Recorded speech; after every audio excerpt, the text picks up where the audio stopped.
ఆగనిగలం ప్రజాబలం AR news 5 కి స్వాగతం. వచ్చే 2024 ఎన్నికల్లో హిందూపురం ఎమ్మెల్యే అభ్యర్థిగా పోటీ చేసి పురం ప్రజలకు మంచి చేయాలనే ఉద్దేశంతో ప్రముఖ పారిశ్రామికవేత్త, సామాజిక సేవా తత్పరులు ఎమ్మెల్యేగా గెలిపించుకోవాలని హిందూపురం నియోజకవర్గం వ్యాప్తంగా ప్రజలు, నాయకులు స్వచ్ఛందంగా వచ్చి ఆయనకు మద్దతు తెలుపుతున్నారు. అందులో భాగంగా లేపాక్షి మండలం నాగేపల్లి గ్రామానికి చెందిన నాయకుడు రఘునాథ్ రెడ్డి స్వచ్ఛందంగా వచ్చి ఎంహెచ్ ఇనాయతుల్లాను మర్యాదపూర్వకంగా కలవడం జరిగింది. అదేవిధంగా ఎంహెచ్ ఇనాయతుల్లా స్వగృహం వద్ద 2024 నూతన సంవత్సర శుభాకాంక్షలు ఏర్పాటు చేశారు. అదేవిధంగా పురంలో ఉన్న మైనారిటీ యువకులు, సోదరులు, హిందూ సోదరులు స్వచ్ఛందంగా వచ్చి నూతన సంవత్సర శుభాకాంక్షలు తెలియజేశారు. ఈ సందర్భంగా రఘునాథ్ రెడ్డి మాట్లాడుతూ హిందూపురం నియోజకవర్గం స్థానికంలో ఉన్న నాయకుడిని ఎమ్మెల్యేగా ఎంహెచ్ ఇనాయతుల్లా తాము కూడా మద్దతు ఇచ్చి వారి అడుగుజాడల్లో ఉంటూ ప్రచారం కూడా చేస్తామని ఆయన అన్నారు. అందులో భాగంగానే జాతీయ మానవ హక్కుల committee పిహెచ్ఆర్సి news journalist Syed Rafiq పుట్టినరోజు సందర్భంగా ఆయనకు ఎంహెచ్ ఇనాయతుల్లా సన్మాన కార్యక్రమం నిర్వహించి కేక్ కట్ చేసి జన్మదిన శుభాకాంక్షలు తెలియజేయడం జరిగింది. హిందూపూర్ ప్రజల అభిమానాన్ని చూరగొన్న ప్రజానాయకుడైన ఎంహెచ్ ఇనాయతుల్లా గారు పోటీ చేయబోతున్నారు. ప్రజానాయకుడు అంటే ఎప్పుడూ అమావాస్యకో పుణ్యానికో ప్రజల మధ్యకు వచ్చి నిత్యం ఎన్నికల సమయంలోనే కాకుండా పార్టీలకు అతీతంగా, కుల మతాలకు అతీతంగా ప్రజల్లో ఉంటూ ప్రజల సమస్యలను తెలుసుకుంటూ వాటి పరిష్కారానికై ప్రయత్నించే వాళ్ళను ప్రజానాయకుడు అని అంటారు. ఆ విధంగా ఎంహెచ్ ఇనాయతుల్లా గారిని ప్రజానాయకుడు అనడంలో ఎటువంటి సందేశం లేదు.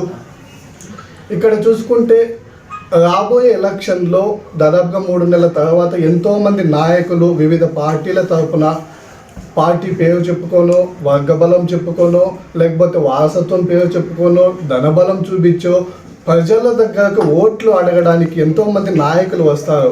కానీ ఎంహెచ్ ఇనాయతుల్లా గారు మాత్రం ఆ విధంగా కాకుండా ప్రజల్లో, నియోజకవర్గంలో ఎలాంటి సమస్యలు ఉన్నాయి, ఎలాంటి సమస్యలు తెలుసుకున్నాను, పలానా సమస్యకు పలానా పరిష్కారం ఉంది అనే సమస్యలు, దానికి పరిష్కారాన్ని ప్రజలకు వివరించే విధంగా ఎంహెచ్ ఇనాయతుల్లా గారు ప్రజల్లోకి రాబోతున్నారు. ప్రధానంగా ఎంహెచ్ ఇనాయతుల్లా గారు ఎలాంటి సమస్యలపైన ప్రజల్లోకి రాబోతున్నారు అంటే, మన హిందూపురంలో వర్షాపాతం తక్కువ ఉండడం వల్ల, కరువు ప్రాంతం కావడం వల్ల రైతుల ఆత్మహత్యలు, రైతుల వలసలు ఎక్కువగా చూస్తున్నాం.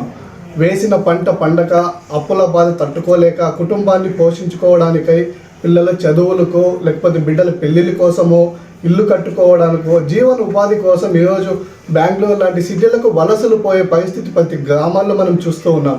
అలాంటి సమస్యల పరిష్కారానికై హంద్రీనీవ ప్రాజెక్టు ద్వారా ఎప్పుడో ఎన్టీ రామారావు గారు 1987లో ఆలోచనతో మొదలుపెట్టిన హంద్రీనీవ ప్రాజెక్టును పూర్తి చేయడానికి 40 సంవత్సరాలైనా పూర్తి కాలేదు.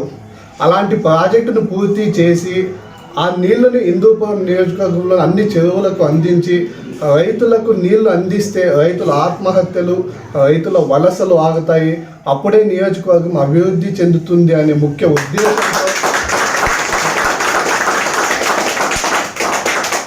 ఈరోజు ఎంహెచ్ ఇనాయతుల్లా గారు ప్రజల్లోకి రాబోతున్నారు. మనం చూసుకుంటే 1983 నుంచి పోయిన ఎలక్షన్ వరకు దాదాపు 10 ఎలక్షన్లలో టీడీపీని గెలిపిస్తూనే ఉన్నారు.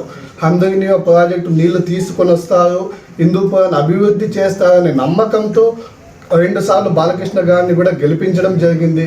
కానీ ఇప్పటికీ రైతులకు నీళ్లు అందలేని పరిస్థితి. ఈసారి కూడా వర్షాలు లేక నీళ్లు అందక రైతులు నష్టపోయిన పరిస్థితి మనం చూస్తూనే ఉన్నాము. మరో సమస్య చూసుకుంటే నిరుద్యోగ సమస్య. మధ్యతరగతి, దిగువ మధ్యతరగతి రైతులు, రైతు కూలీలు ఎక్కువగా ఉన్న మన నియోజకవర్గంలో తల్లిదండ్రులు ఎన్నో కష్టాలు పడో, అప్పులు చేసో, ఉన్న ఆస్తులు అమ్ముకునో పిల్లల్ని బీటెక్ అయితేనేమి, పీజీ లాంటి చదివిపించినా కూడా ఆ పిల్లలకు దక్కిన బహుమానం నిరుద్యోగ సమస్య. ఎందుకంటే స్థానికంగా నియోజకవర్గంలో పరిశ్రమలు లేకపోవడం వల్ల ఎక్కడికో సిటీకి వలసలు వెళ్ళి అక్కడ పీజీలకు, హాస్టళ్లకు రెంట్ కట్టుకోలేక, కోచింగ్ సెంటర్లకు డబ్బులు కట్టలేక ఈరోజు ఎంతోమంది యువత ఇబ్బందులు పడుతున్న దృశ్యాలు మనం అన్ని గ్రామాలలో చూస్తున్నాం.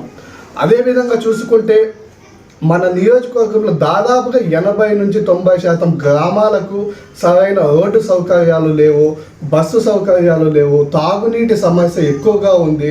ఇంకా దౌర్భాగ్యం ఏమంటే చాలా గ్రామాలలో శ్మశాన వాటికలను కూడా లేని దృశ్యాలు మనం చూస్తున్నాం.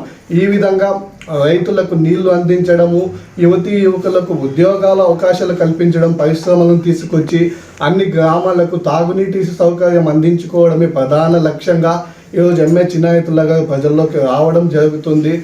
కావున యువతీ యువకులైతేనేమి, నిరుద్యోగ సమస్యతో బాధపడుతున్న యువతీ యువకులైతేనేమి, మహిళలైతేనేమి, రైతులైతేమి అందరూ ఏకతాటికి వచ్చి స్థానికుడు ఎవరైతే మన సమస్యలు చూశాడో, ఎవరైతే మన సమస్యలను అర్థం చేసుకున్నాడో, ఎవరైతే మన సమస్యలకు పరిష్కారం చూపించి మన జీవితాలలో వెలుగులు తీసుకొచ్చే నాయకుడు ఎవరని గుర్తించి రాబోయే ఎలక్షన్లో స్థానికునికి అవకాశం ఇవ్వాలని చిన్నాయతుల్లా గారి తరఫున రఘునాథ్ రెడ్డిని నేను ప్రజలందరికీ విజ్ఞప్తి చేస్తున్నాను.